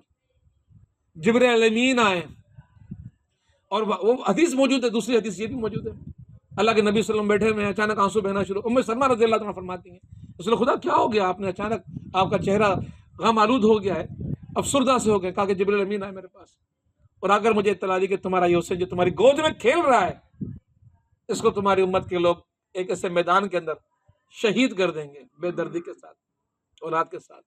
تو ساری چیزیں موجود تھیں، معلوم تھیں۔ کیا اللہ کے نبی نے فرمایا کہ حسین تم کربلا کا رخ مت کرنا؟ فرمایا کہ نہیں کرنا؟ تمہارے ساتھ یہ اجر ہو جائے گا؟ نہیں، کرنا ہے تمہیں، اس لیے کہ جب دین کے لیے ایسے حالات پیدا کر دیے جائیں کہ ملوکیت لائی جائے، بادشاہ آ جائیں، جہاں پر ان بادشاہوں کی عیاشوں کے پورے راستے کھلے ہوئے ہوں، ان کی حکمرانوں کی منمانیاں چل رہی ہوں، وہ دنیا کے اندر پورے فساد کو برپا کر کے رکھ کے بیٹھ جائیں، وہ فاسق ہوں، وہ فاجر ہوں، وہ ظالم ہوں، تمہیں عبادت کی اجازت ہو، بس تم اس کے پر مطمئن ہو جانا۔ نہیں، ایسی بادشاہت کو قبول نہیں کرنا۔ حسین تمہیں نکلنا ہوگا اور کربلا کا میدان گرم کرنا ہوگا، اور پورے آل رسول کو لے جا کے وہاں پیش کرنا ہوگا۔ اور پورے آل رسول کی کیا حالت کی گئی وہاں پر، وہ یزیدی لشکر نے کیا کچھ کیا۔ اس پورے تذکرے کو کرنے کا مقصد یہ تھا کہ امت کے سامنے تو پیغام حسین پیش کر گئے، کہ قتل حسین اصل میں مرگ یزید ہے. اسلام زندہ ہوتا ہے ہر کربلا کے بعد. تو کربلا میں اگر اسلام زندہ ہو رہا ہے تو کربلا میں تو میرا حسین جہاد کر رہا ہے. تو امت کو کیا کرنا ہے؟ صرف تذکرے کرنے بیٹھ کے، باتیں کرنی ہے بیٹھ کے، دل کے اندر آنسو، ظاہر کے اندر آنسو بہانا، بس یہی کام رہ گیا ہمارا؟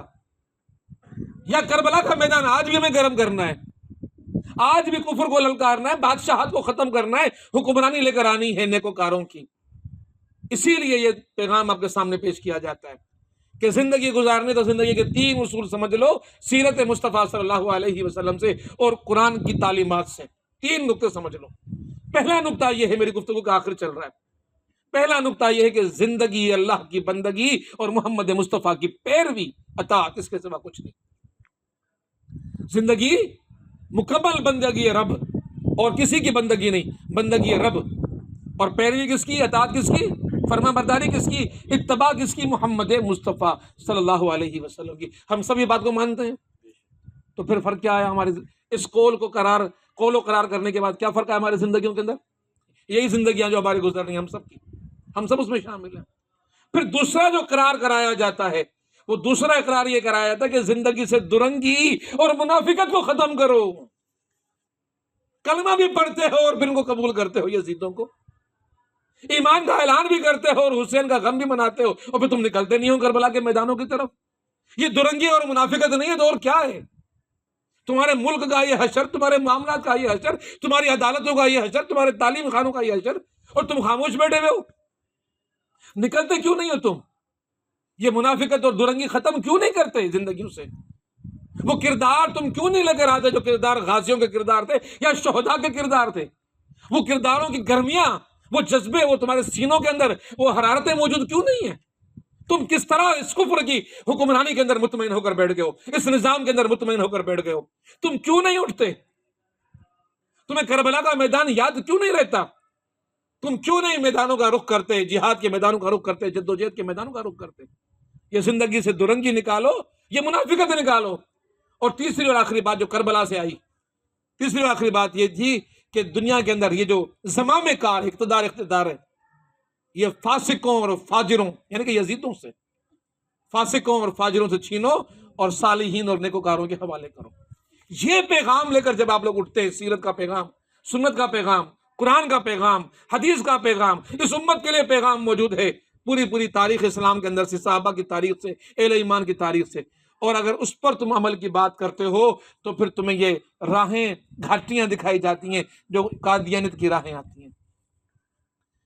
130 سال ہو گئے ہیں قادیانیت کو دنیا میں جنم لیے ہوئے. 1885 کا پہلا مکتوب ہے جس میں اس خیال کا وہ اظہار کرتا ہے کہ اگر یہ بات مجھ پر آ جاتی ہے تو ہو سکتا ہے کہ میں اس سے انکار نہ کر سکوں. پہلا بیان.